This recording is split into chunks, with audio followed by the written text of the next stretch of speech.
Good afternoon. Thank you all for being here. My name is Libby Bennett. I'm the Director of Development and Communications at Groundworks Collaborative here in town. We operate our community's shelters for people experiencing homelessness, and we offer a broad range of services that include food, shelter, and supportive services. We aim to meet basic needs with dignity, working with people and systems to create solutions to end homelessness and hunger in our community and in our region. I'm honored to be here today to introduce Tracy Kidder and Robbie Gamble. Tracy Kidder is the author of Rough Sleepers, the inspiring story of Dr. Jim O'Connell and his team, who in the mid-1980s created Boston Healthcare for the Homeless, a medical system for unsheltered people experiencing homelessness on the streets of Boston. The program continues today at an impressive and heart-wrenching scale with, I think, 30 locations that people can receive services in the city of Boston. In July, our staff at Groundworks and many of our participants were treated to an afternoon with Dr. Jim O'Connell, who came up and really generously spent a lot of time with us and allowed us to ask what seemed like thousands of questions about his 30-plus years in this work.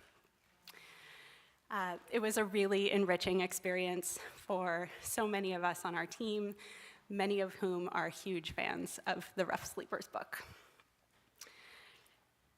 Tracy Kidder graduated from Harvard and studied at the University of Iowa. He has won the Pulitzer Prize, the National Book Award, the Robert F. Kennedy Award, and many other literary prizes. His other books include The Soul of a New Machine, House, Among School Children, Old Friends, Hometown, My Detachment, Strength in What Remains, and with Richard Todd, Good Prose. Tracy Kidder's book, Mountains Beyond Mountains, about the inspiring work of Dr. Paul Farmer, which I read in my first year anthropology class at Smith College, made me choose a track in medical anthropology and inspired my subsequent work as an HIV prevention volunteer in the Peace Corps. So I'm grateful and a really big fan. I'm equally honored to introduce Robbie Gamble, whose poems have appeared in the Atlanta Review, Poet Lore, Rhino, Spillway, and The Sun, among others.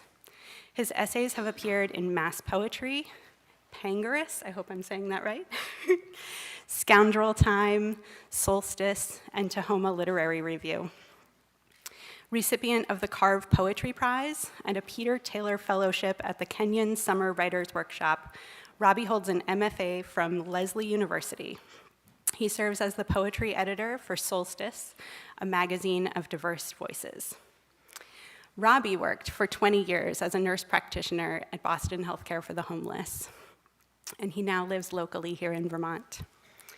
I had the privilege of showing Robbie around at Groundworks a few weeks ago to learn a bit more about our healthcare for the homeless model here in town.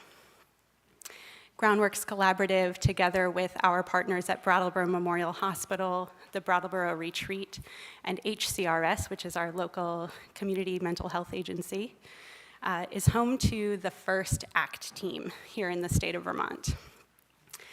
ACT, thank you. ACT stands for Assertive Community Treatment. It's an evidence-based model that provides an inpatient level of health and mental health care to individuals who are experiencing homelessness or who have recently experienced homelessness, with services delivered in an outpatient and even street-level basis. The team consists of medical, social work, and peer support service lines that offer comprehensive services delivered in our shelters, in people's homes, could be in a park or even in the woods. A nurse practitioner and a therapist might go together to treat a wound and offer psychotherapy to a patient in the same visit. A case manager might go together with an outreach nurse to administer medication or to line up an appointment with a specialist. A peer support advocate might accompany a psychiatrist to work with someone on considering taking a new medication. It's a parallel healthcare system that's available only to people who are connected to Groundworks Collaborative, perhaps through our drop-in center or overnight shelter, perhaps someone who is living in a motel in Brattleboro, perhaps someone who is one of the many people unsheltered on the streets of Brattleboro today. So I will stick around afterward if you have any questions about Groundworks or our HealthWorks or our HealthWorks Act team. Please come and see me, and I will also be at the 2 follow-up roundtable discussions. Those are scheduled for Monday, October 23rd, and Wednesday, November 8th, both at Brooks Memorial Library from 7 to 8:30 p.m. So for now, I welcome Tracy Kidder and Robbie Gamble. Thank you so much for being here.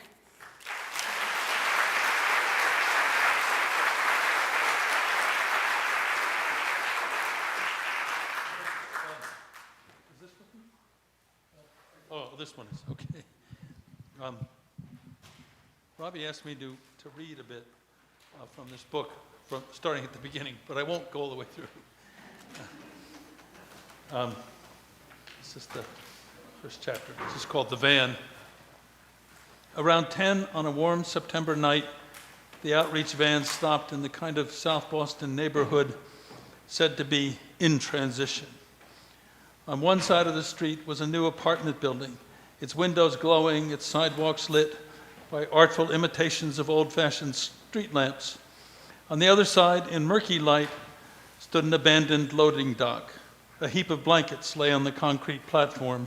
Someone passing by wouldn't have known they were anything but discarded blankets.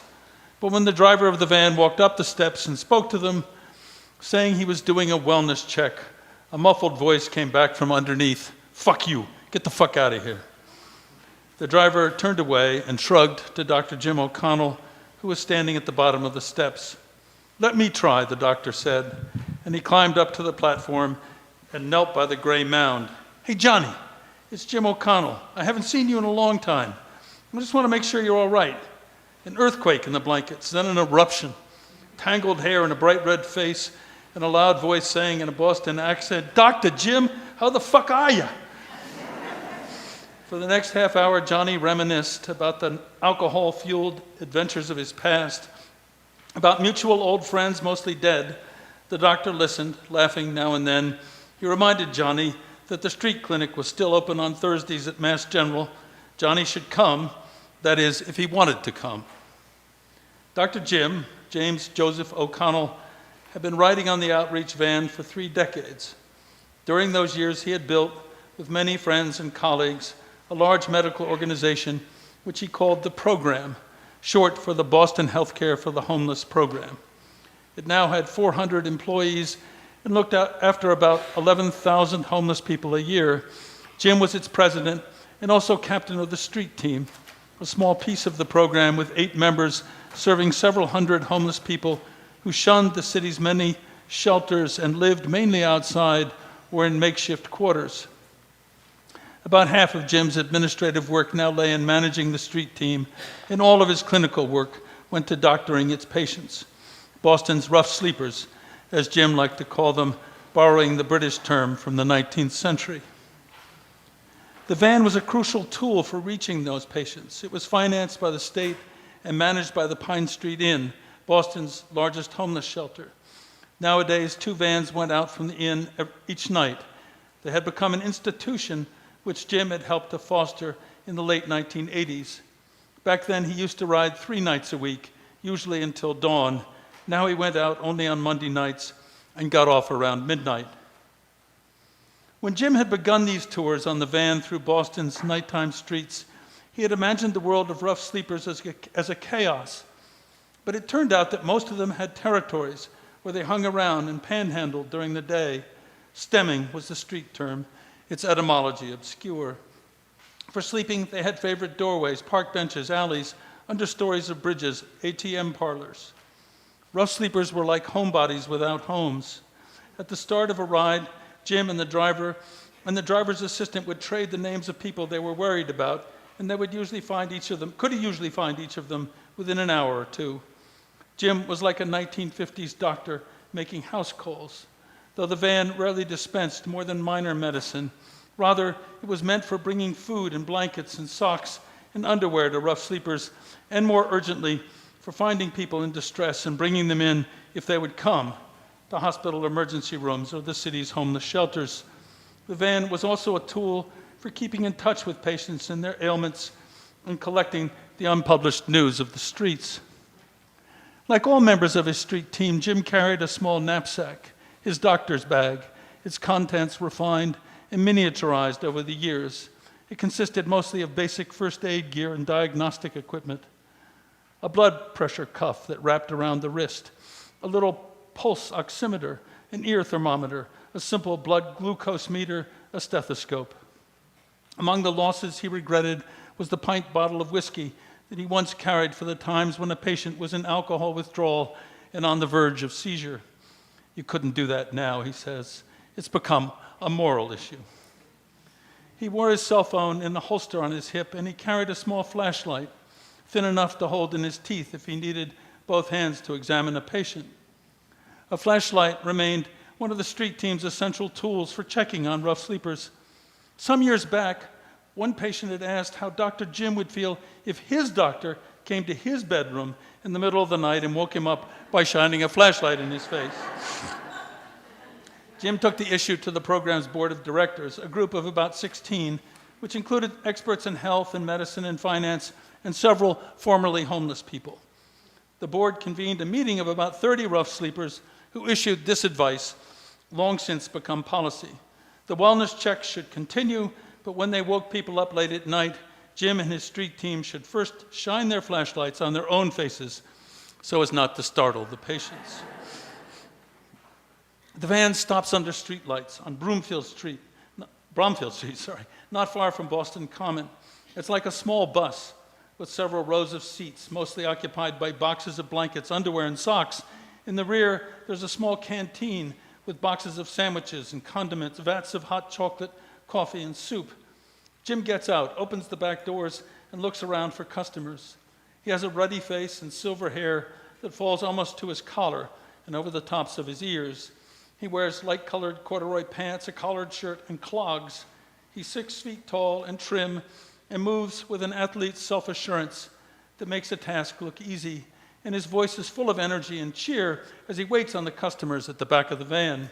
A thin black man comes wandering into the light out of an alley. "You got soup?" he asks. "Yes," says Jim, grabbing a styrofoam cup and filling it from one of the vats.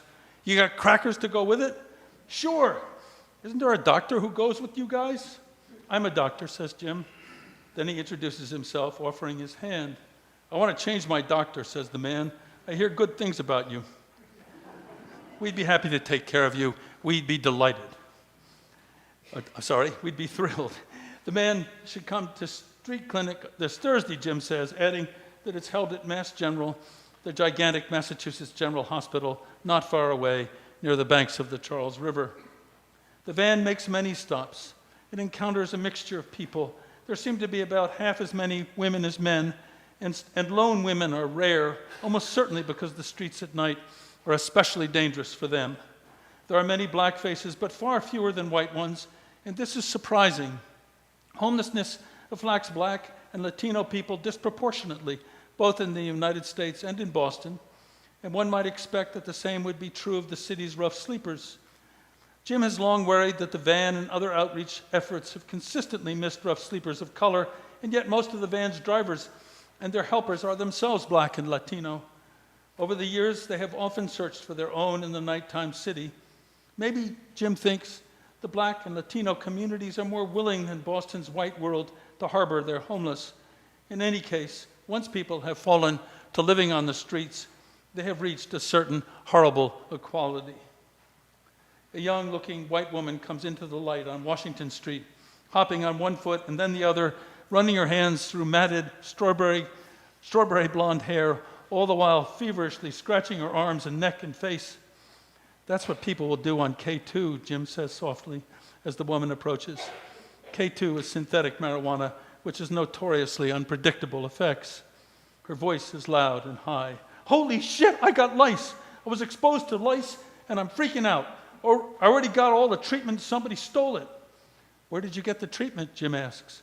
I bought the shit at CVS and somebody stole $100 worth of friggin' lice removal shit. I got court tomorrow. My mother's sick in the hospital dying, and I need to go see her, but I'm not going to go there and expose people. A lot of chicks have them and don't tell. He moves closer to her, glancing at her collar as she speaks, looking for lice. Scabies get under your skin, he'll explain later. Lice feed on your skin, but live in your clothing. If she had lice, they'd have been on her collar. He doesn't see any bugs there, but he never argues in cases like this, where the patient seems delusional. Instead, he makes her an offer, phrasing it provisionally, in an even-handed tone. Do you want to go to one of the shelters where they can do the treatment, or no? She says she has to see about something else first, but adds, thank you, sir.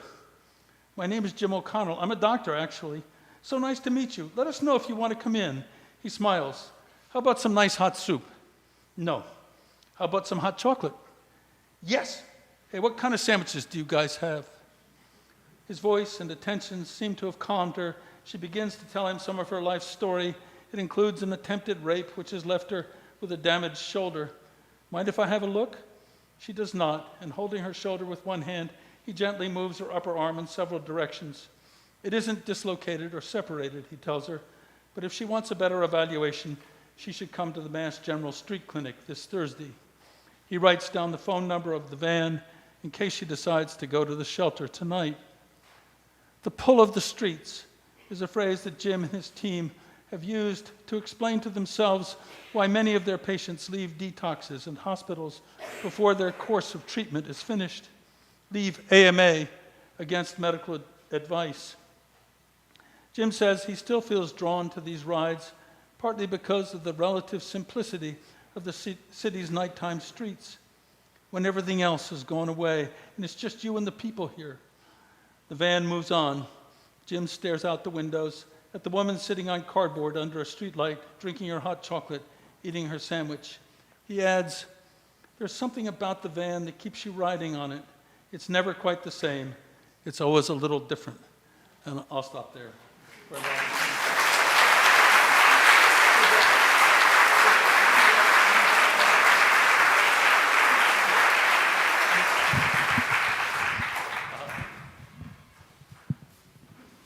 Yeah, we had to change positions before we rose to this exalted state. Yes, well, the sight lines are better up here. Thank you, Tracy. I love that opening in the book, because it paints such a great picture of what the street team does, and you know. Is that better? Oh, okay. I need to really lean into it. Okay, ice cream cone. Thanks. I love that opening passage because it really paints such a vivid picture of what the street team in particular does, and the character of Jim and how he relates to the folks that he cares for. And I was riffling through the book over the last couple days, and just remembering all the times when the clinicians would be at the end of the day, we'd be in a break room or in a car somewhere, just talking about, I can't believe what I saw today or the stories that I heard, and like, this is the great American novel. Like, somebody, like, we should write the great American novel. But then you did it, and and it's not fiction. It's reality. So thank you for this book. I was just wondering if you could talk a little bit about how you came into this project, and also just how the project changed you over time. Sure. I was writing about someone else, and a Boston entrepreneur, actually, the guy who founded kayak.com, and he had a lot of money, burning some holes in his pockets, and he was really interested in homelessness in Boston. Everyone told him, if you want to know about it, you got to meet this guy, Jim O'Connell. He was invited out on the van for a ride, and I tagged along. And I was astonished pretty quickly. It was, first of all, just the relations between this Harvard-educated doctor and these people who were, arguing with statues in parks and sitting on benches. A great variety of people, really. but it was the warmth of the relationships. Here they are. These people are joking, laughing, with their doctor. They're just talking like regular people. And to be honest, up until then, I'd really seldom talked to such people, and I think there's a definite reluctance on part of some Americans anyway to even look homeless people in the eye. It partly has to do, I suppose, with guilt, but also that sense that these people are incurably primitive or even alien, as my wife once put it,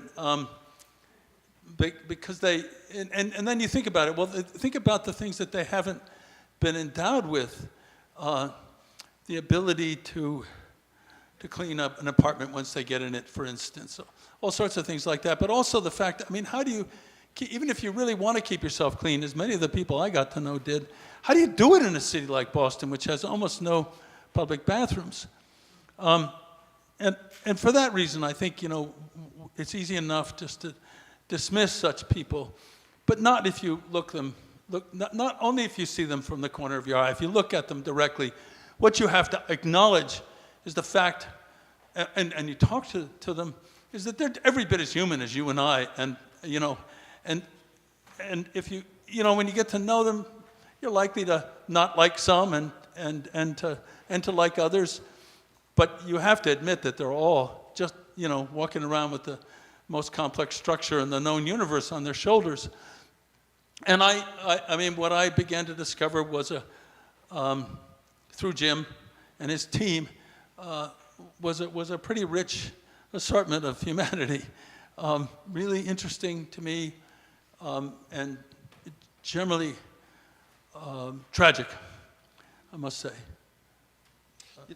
There's a phrase that in the book that I love where you talk about Jim's knack for pre-admiration, and that he sort of going into a relationship, that meeting somebody who might be kind of scary looking or really smelly or psychotic, but saying, I don't know this person yet, but there's something about this person that I'm going to like, and it may take me a while to find what that is, but that sort of presupposition that I want to admire the humanity in this other person, and that's something that I think really is that the program is steeped in, and it really helped me in my relationships with patients to sort of start from there and work forward. It came from a doctor you probably knew, Stefan Cortez. Oh, yes. Oh, yeah. Brilliant. Yeah, brilliant guy. He was greatly amused and interested in Jim. And he said, this pre-admiration. He said, I've never seen anyone do it the way Jim did, but, it is possible to do. And he said, I tried to incorporate it in my practice. Yeah, it's just a human practice. In any relationship, start from there and learn stuff. It's hard. It's kind of hard for misanthropes to do. But yeah. Anyway. Well, if you have a list of instructions, it can help. I just have some prompts to kind of do things. So we must have overlapped it over the time that you wrote this book. But I worked mostly, at that point I was mostly working in the inpatient at Barbara McGinnis House, the respite center. Boston Healthcare for the Homeless program has a 108-bed respite center. 104. Is it 104? Yeah. Well, there's the spillover. The day rooms are almost always have some extra beds. You probably know the figures better than I do. So I was mostly working with folks when they were injured or too ill to be out on the streets. They would come in and we would care for them. And they didn't need full 24/7 hospital care, but we had round-the-clock nursing, and I'm a nurse practitioner, so I would see 13 to 15 patients every day. But I'm sure we crossed paths and we knew some of the mutual patients. But I didn't know about the project, and you had this ability, I think, to sort of be incredibly unobtrusive. So we weren't aware of your presence. Oh, well, that's interesting. And I think, as somebody writing nonfiction, I think that's a real gift to be able to sort of be present in a room, but your presence isn't affecting the room. And I wondered if you could sort of talk about that as a practice, as a writer. Well, it's a good goal. I'm not as good at that as I ought to be. Because we're often in the dark, I recorded a lot of what Jim and others said to me with their knowledge. Yes. Because it's hard to write it down, and going back through those recordings and transcribing them, I can't tell you how many times I've thought, saying to myself, "Shut up, stop it," which is sort of my tendency. The great thing that I've had as a writer ever since I got lucky, and so that I could make a living doing this is time. I have this great luxury of time that a lot of nonfiction writers, certainly daily journalists, don't have. Right. And so, after a while, people get used to your being around, and it doesn't seem like a big deal anymore, I think, to them. So that's basically all there is to that. It's no great. Just sort of disappear. I remember there was a scene in House, which is very memorable, where there's this argument between the contractor and the architect and the homeowner that's very heated and it's sort of like this pivotal point in the book, which I read it years ago and I've always loved that scene. And it's clear that you're there, but they couldn't. You're utterly invisible to them. And I think so at that time. I don't know. You can't be sure. But. I mean, my smart-ass way of saying that is, I don't know what happened. I don't know what would have happened if I hadn't been there, because I wasn't there when I wasn't there. Right. Yeah. The thing is, though, it seems like that when something awful is happening in front of you, and this was often true with the research with this book. I have a double set of feelings, which is this is awful, and at the same time, this is good material. And that's a little worrisome morally, I guess, but it is the way it is, and it does give me a certain amount of insulation. I don't know if you probably know better than I do, but many people wonder how do people working for healthcare for the homeless, particularly on the street team. I mean, just to give you a quick horrifying statistic, the people who sleep in the shelters in Boston, who use shelters mostly as their homes, die at a rate of about 4 times that of their counterparts in the general population. People who are living on the street die at about 12 to 14 times the death rate of, at a rate about that compared to their counterparts. And so one of the things on the street team that you have to deal with constantly is just this. You get to know people really well. You do everything. They do everything they can to prolong lives, to enrich their lives, and by and large, I mean, I think Jim would say this. They have not ever managed to inflect this death curve, and so as a result, it's full of sadness. That job, and also tremendous joy, as some people would say, it's the best job in the world some days, and others it's the worst. But what they have is each other. In the team, and also among the homeless patients. I remember talking to Jim about this once, and sometimes he would talk about joy in this work, and I really was curious what he meant. I know he didn't mean, joy is not the same as happiness, obviously. And he said, I think it was hard for him to say it. He just said, sometimes he would just say, I just know that there is joy. But one time he said, it's a system of friends. And that's where the joy comes from, I think. And he said that apropos also of saying that in medical school we were taught to be friendly but not a friend. He said if we tried to do that with this population, we'd have gotten nowhere. And I think it was generally his inclination anyway, to go around pre-admiring everybody, even his adversaries. Yeah. Yeah, that's very. And it's interesting, the death rates. I mean, sometimes it would feel like shoveling against the tide. And when I started with the program, the biggest killer was HIV. And I mean, when the antiretrovirals were just beginning to come around, and so the death rates for the homeless folks with HIV was incredibly high. And we worked for a decade to get people onto meds and case management to help them to follow up, and so that rate just fell off and fell off and fell off. But somebody did a study. I don't know. It might have actually been Stefan Cortez who did it. It was a brilliant study. At the same time that those death rates were falling off, the death rate from overdoses on opiates was rising almost symmetrically.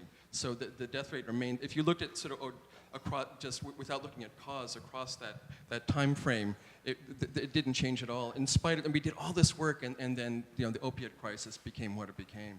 Oddly though, Robbie, the main cause of death among all of the patients, all these 11,000 patients, has been cancer. Yes. Yeah.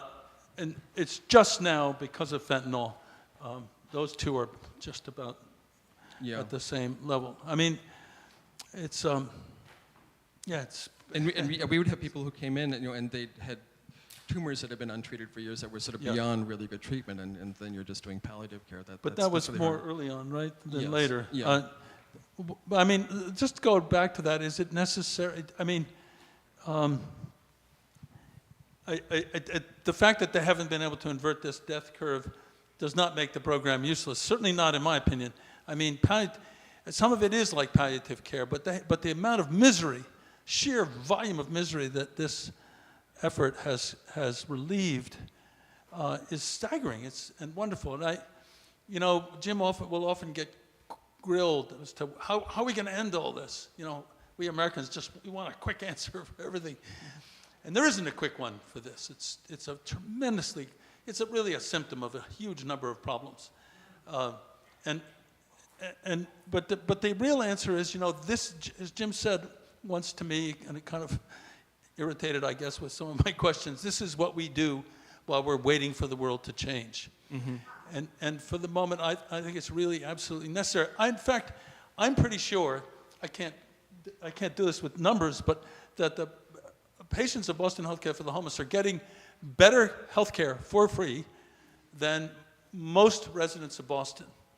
And I don't think it's not bad on the home. I don't want to see it that they get the homeless population get less good health care, but I do think this says something about medicine, and I do think that this program also has things to teach mainstream medicine about the length of visits and so on and so forth. I mean, we are descending, I think, into a kind of nightmare of corporate medicine where efficiency is the only thing that counts. Efficiency and money are the only two things that count. Never mind satisfaction with your medical condition, with your health care. I'm sorry, I'm digressing. But I do think it's quite a wonderful thing to see doctors able and willing to take and nurse practitioners and physicians assistants and nurses too, take the time that's necessary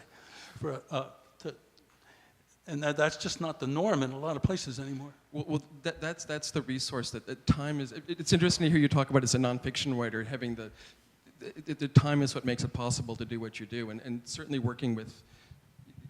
Clinically, when you're presented with a homeless person, it's not just that they have a broken leg because they were hit by a bus. They have psychiatric issues and addiction issues. I mean, there's layers and layers and layers, and you can't deal with a wound or a high blood sugar without kind of looking at that whole piece, and that takes time, and insurance reimbursement doesn't allow for that, and so we had to just push and push and push against the Medicaid and Medicare and the insurers to say, look, in order for us to do what we do, we need to make time. And I wanted to add to that whole thing. There are people who I've heard say this, and just that these people don't deserve this. Why should they? And what I finally come to realize is that the word deserve really doesn't belong in medicine anywhere. Anyway, there's a great line in Hamlet, in Shakespeare's Hamlet, where Shakespeare asks the old idiot Polonius to treat these actors who are coming to the court well. And Polonius says, well, he'll treat them according to their deserts. And Hamlet says, oh, God's buddingkin, man, much better. Treat them according to your own honor and dignity. And, the best thing he says is that if we treated everyone according to his deserts, who would escape whipping? And I think we have to think about that. In any case, I just wanted to say that it's not a question of what people deserve when you're certainly when you're dealing with a homeless population. It's what they need. But if you really wanted to get down to to questions of what they deserve, to think about what they didn't get as children. One of the elderly psychiatrists that was on the street team, one of them, when I first got there, one of the psychiatrists who had been doing this for a long time, said he estimated that of his patients, at least 75% had suffered severe trauma as children. Jim thought the number was quite a bit higher, or somewhat higher anyway. And I can tell you story after story of people who never had a chance, really never had a chance. And, so I think one has to sort of assume that there are, not sort of, but has to assume that there are good reasons why people are out there. I'm sorry. No, absolutely. That's so true. So the book is, the primary focus of the book is Jim as a person and then the organization that he built out. But you have there's this wonderful character of Tony Colombo that appears in the story and has an extraordinary narrative arc. And I just was curious was that something that you were looking for when you took on this project, or did he just emerge and you went with it, or did you sort of look for characters like that to trail after when you're writing? Oh, it's sort of both. He emerged. Jim, he was someone who really interested Jim in one of the very first office visits that I was allowed. Oh, interesting. With the patient's permission was with him, and right away I knew, oh my, this guy's really interesting. But I was also looking for, I wanted to give you the sense of a large contingent of patients, but at the same time, I didn't want you to get lost in the names, and so I was hoping for someone like this, I guess. It's hard to know. One of the things you have to do if you're going to do this job, this wonderful job that I've had, is what a friend of mine called, you have to have the willingness to be surprised. Mm-hmm. It's fine if you go in with all kinds of preconceived notions, but you have to be delighted you have to be willing to be delighted when you find out you were wrong. Mm-hmm. Anyway, I found him really fascinating and poignant in a really powerful way. Yeah. He's one of those people who never really had a chance. He didn't surrender this information until very late in the game, but he had been abused by a priest for quite a long time, pretty hideously, of course, and he'd grown up in violence and so on, and he'd committed a pretty bad crime, gone to jail for a better part of 20 years, and he'd say 20 years. Someone once put it. There was round up. I think it was 18 years, but and now he was trying to rejoin the society, and he was trying to do it through Jim. He was trying to make himself Jim's understudy, and Jim was happy to try to let him do that. He was taking care of, he was protecting, he was a great, huge, powerful man, and he was trying to protect the vulnerable, the weakest of his fellow rough sleepers, among other things. And he was brilliant. He was completely uneducated, almost completely, but very, very smart. I'll stop there. Well, I think he was an incredible voice. He's articulated so much of what it was like to live on the streets and to chase a high and to just all the inner workings of those communities, because they really are rich communities with their own culture. And it's brilliant that he sort of gave you a window into those workings. It was really interesting. Yes, yeah. It's like, he could make a call to someone who was stemming downtown to try to find someone else, and they, it was like you get this feeling that it was a mycelium under the streets of the city. That's a great image. Yeah. I also had the opportunity to work briefly with Partners in Health and knew Paul Farmer a little bit, and Mountains Beyond Mountains is another wonderful look at a brilliant physician who also built a groundbreaking organization. And I was just wondering, because you've spent time with both Jim and Paul, if you could, this is so high school teachery, but if you could do like a little compare and contrast of, sure. of the two great, of the two of them. Happy to do that, actually. They're very different. Yeah. And I think the essence, I can explain the essence of the difference the fact that both men have been routinely accused of being saints. And Jim really hates it. Oh God, he He hates thinks it. it, in part because he doesn't believe it's true, but also in part because he knows that it's kind of a way of saying, well, what you do is something that we can't expect anyone else to do. You know, it's just sort of. Paul, on the other hand, really liked being called a saint. And God knows, maybe he was. I don't really know what a saint is. So we think of, but he and Jim knew each other. I have a wonderful picture of them. I was in the hospital, and both of them came to visit on the same day as it happened. So I have a wonderful picture of the two of them. And I think and I know Paul really respected Jim, and I think I know Jim respected Paul. It's hard to know exactly how Jim feels about almost anything, but, well, that's not quite true, but about many things. But Paul and he used to sometimes end up on a panel together.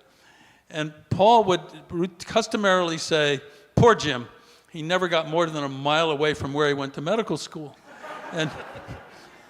But sometime after that, as the lecture went on, Paul would say, but you know, he deals here in Boston, in the shadow of these great medical institutions, he deals with exactly what I deal with in Haiti, in Rwanda, and throughout sub-Saharan Africa, in Latin America.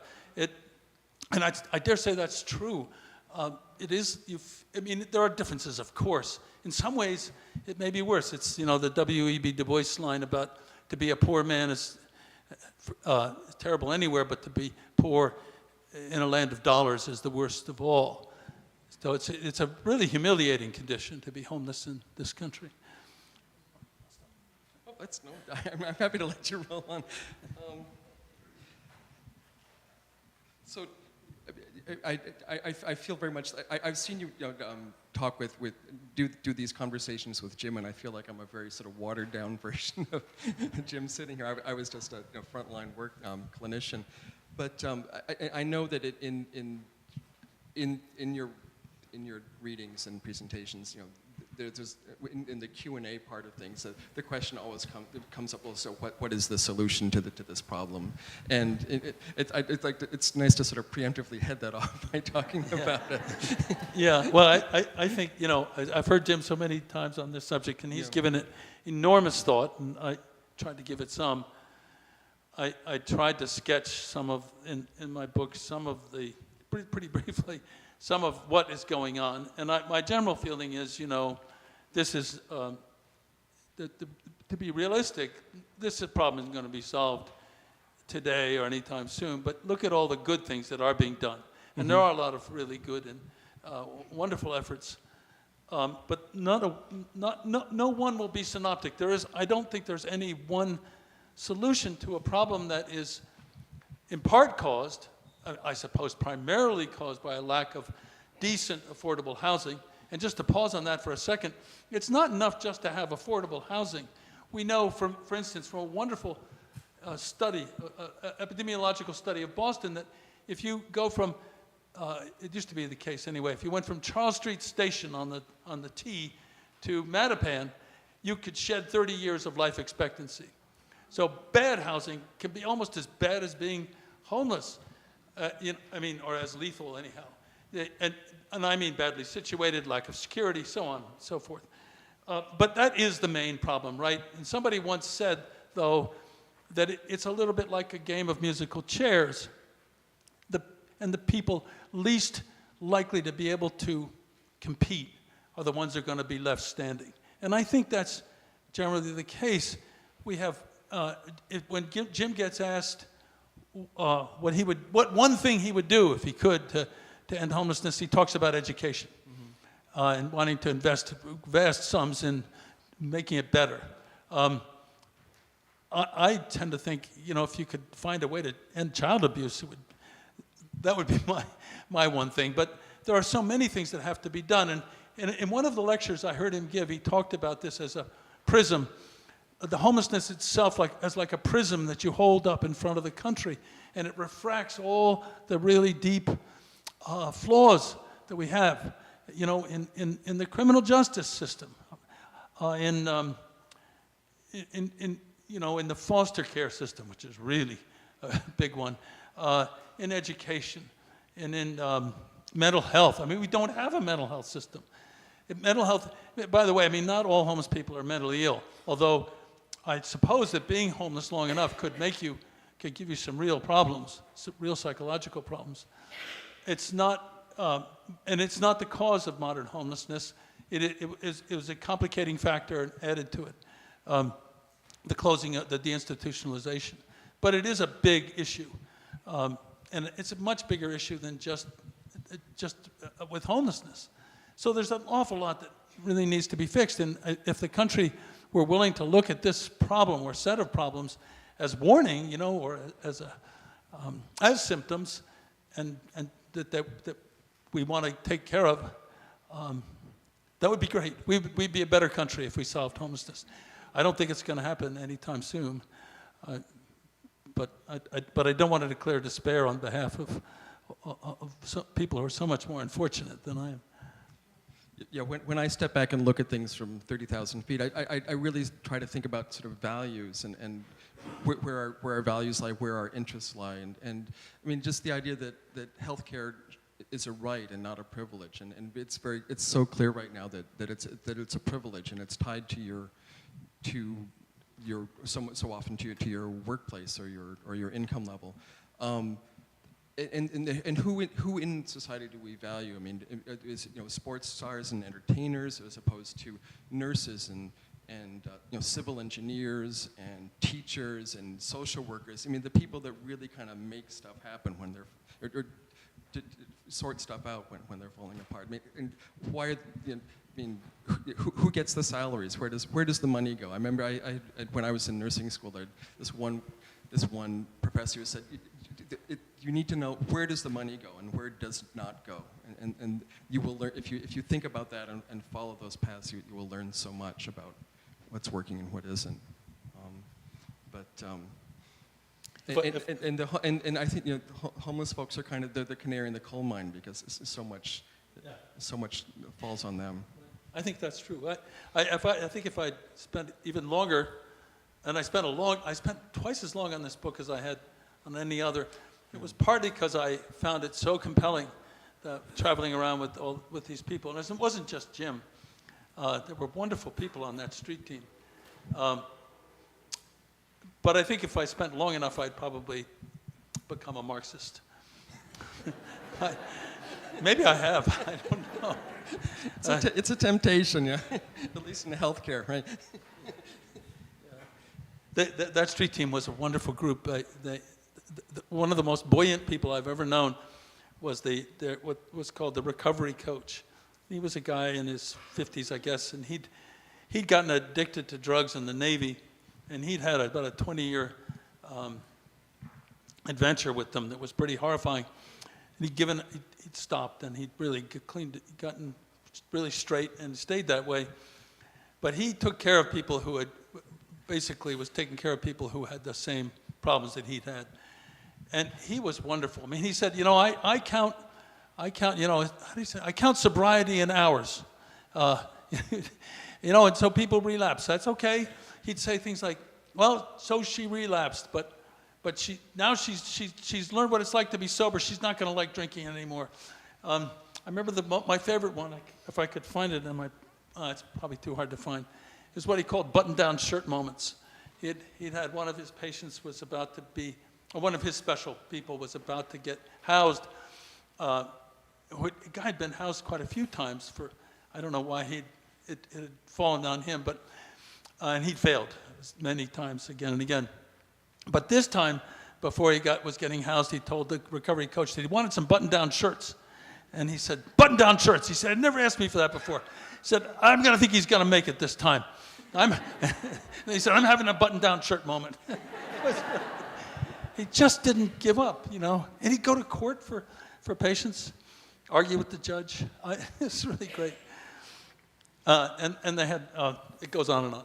Well, that's the thing. Sometimes patients surprise us. I mean, I've had a number of people who they just seem so chronically like in this cycle of addiction, and they come in to detox and they go back out, and they come in when they were injured, and and we'd detox, and they'd go back out, and it's just, and you think, oh, this is not going well. And then I remember this one woman in particular. She lived in Copley Square by the library on the Greats, and she had a boyfriend who would beat her up, and like she would leave, she would get really drunk, come in, detox, and go back to him, and we thought, this is just not ending well. And then one time she came in, she had this wound on her hand that required a little more, she required some surgery, and so she stayed with us. She managed to kind of focus on that and stay with us a little bit longer than she might have otherwise. And all of a sudden she's like, wow, like, screw Copley Square, I'm not going out. And like she stayed put, and we were able to get a plan. She moved out to Worcester or somewhere else and got away from the crowd. And she was like, if you had asked, if you'd given me a roster of people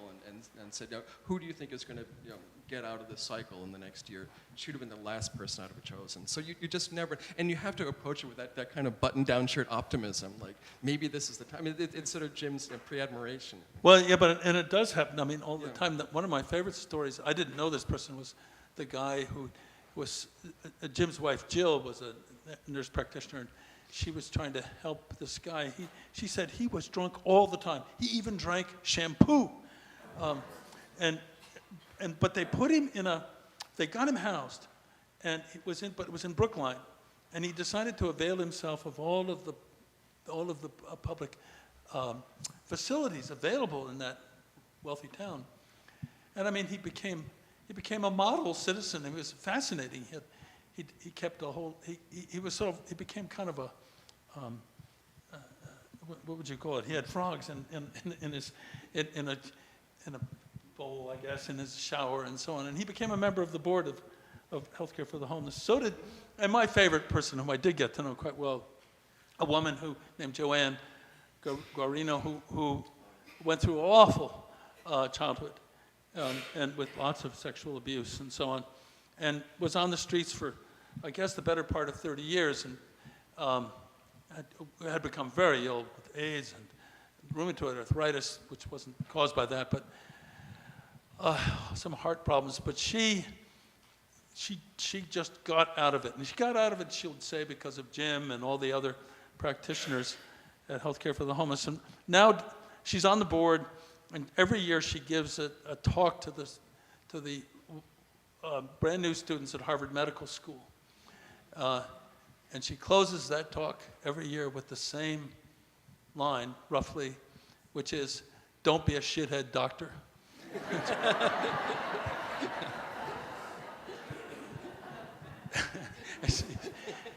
There are lots and lots of success stories. It's just that they vastly outnumber the others.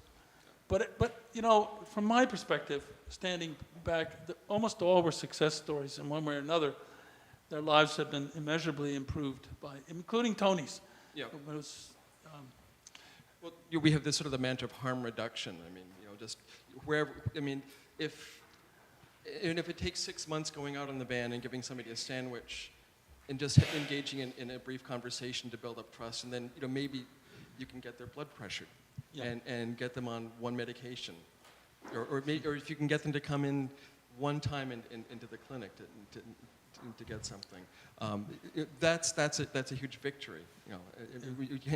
We don't sort of measure things in the same way. And if there's 2 steps back after, then the 1 step forward is a victory. I don't know if there's much time left. Any questions? Do we have time for questions? How are we doing for time? We have time for questions. Okay, I'll be the Phil Donahue guy with the microphone. Hey, don't hurt yourself. I won't.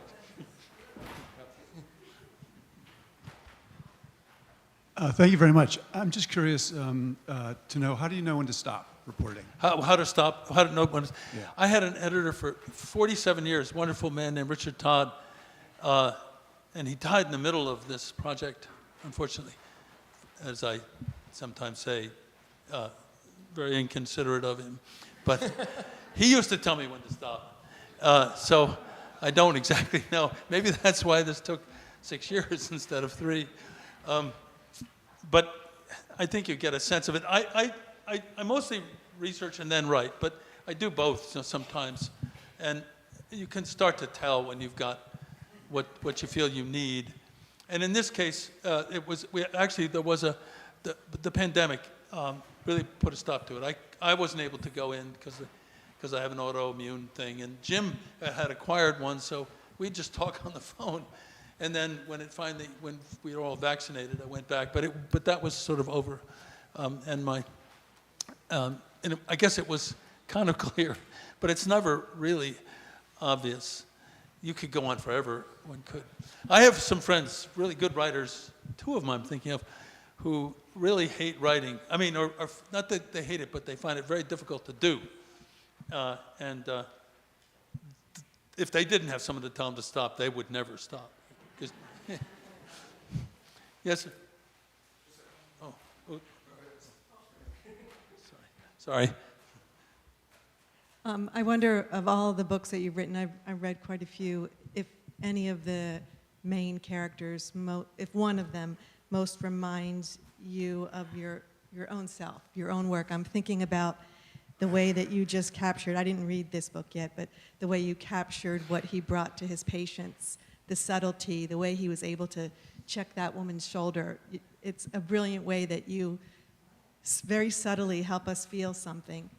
And the doctor also did something really subtly. So I saw that kind of as a mirror, and I wonder if you have any resonance with any of your characters. Well, I think almost all of them I've liked, in one way or another. In fact, I think that's true. I never wanted, I took it as a project long ago to try to write about virtue.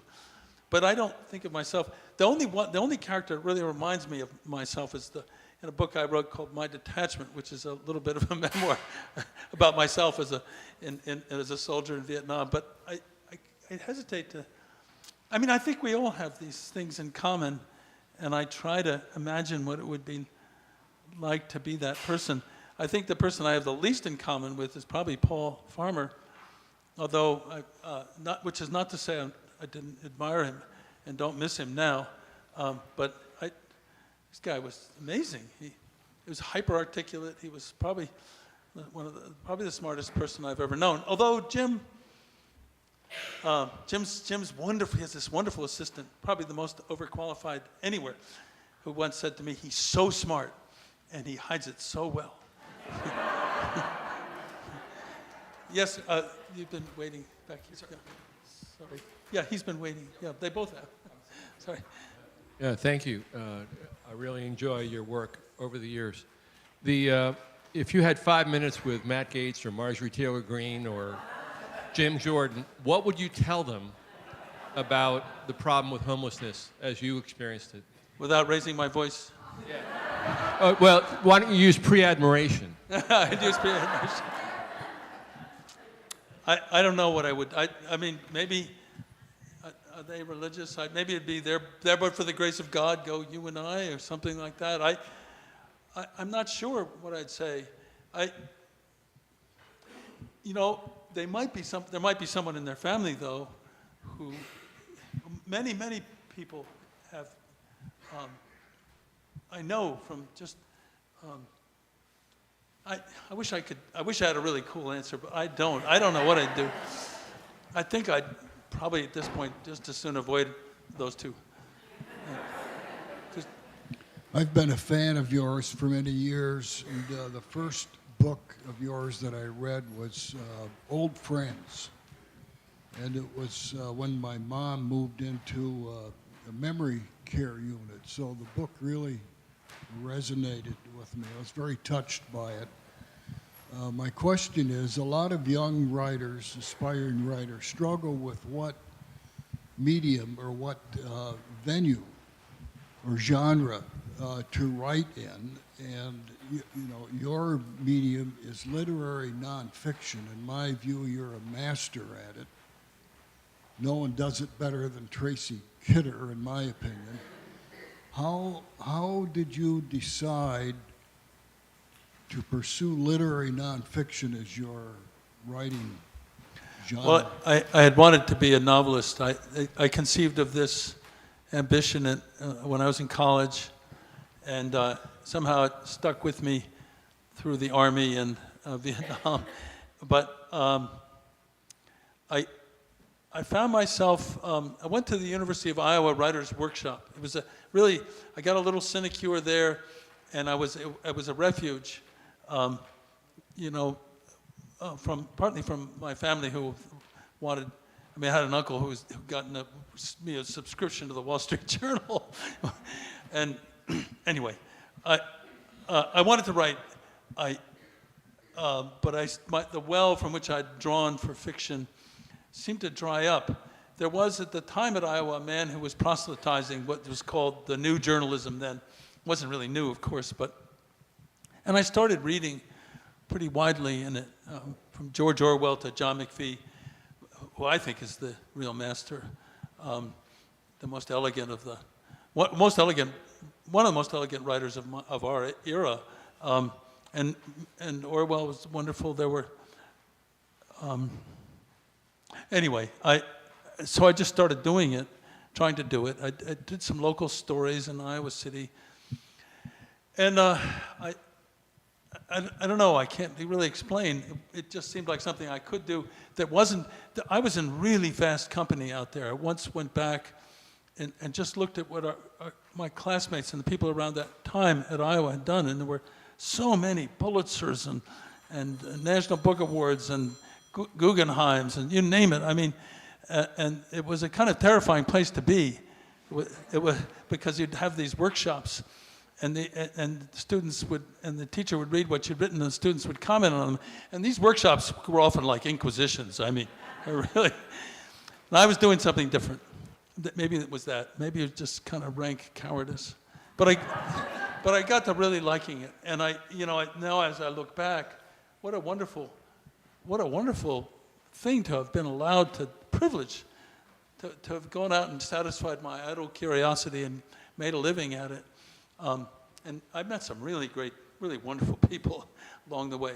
Some not so wonderful too, of course. But anyway, that's sort of what happened. But I can't. Once sometimes you go down a road and you look back and you cannot figure out how you got there. It's kind of that way sometimes. Maybe we better stop her. I just wanted to circle back quickly to something you said about maybe there's somebody in their family. Yeah. And I just recalled when we opened up the new Barbara McGinnis house on Albany Street across in the old City Morgue building. That Dennis Eckersley, the Red Sox pitcher, came and spoke, Dennis had a brother, Wally, who was homeless for decades, who used to follow him around from baseball park to baseball park, just catching him for money and support. And I guess Wally eventually, he was an accomplice in some crime and ended up being incarcerated for a while. And cleaned up and came out. But Dennis, I'll never forget what he said at this opening event. He said, the work that like for families of folks who are out in the streets, like we're no longer able to care for them. It gives us great comfort to know that there are people out there who are caring for them and engaging with them and keeping them human. And I've never, when the work gets hard, that really sort of helps to sustain me, because thinking about that there are families behind everybody and everybody has a history. Right. Jim actually, Eckersley credits Jim with having helped immensely with his brother. So I think maybe we should end there, if that's all right. Let's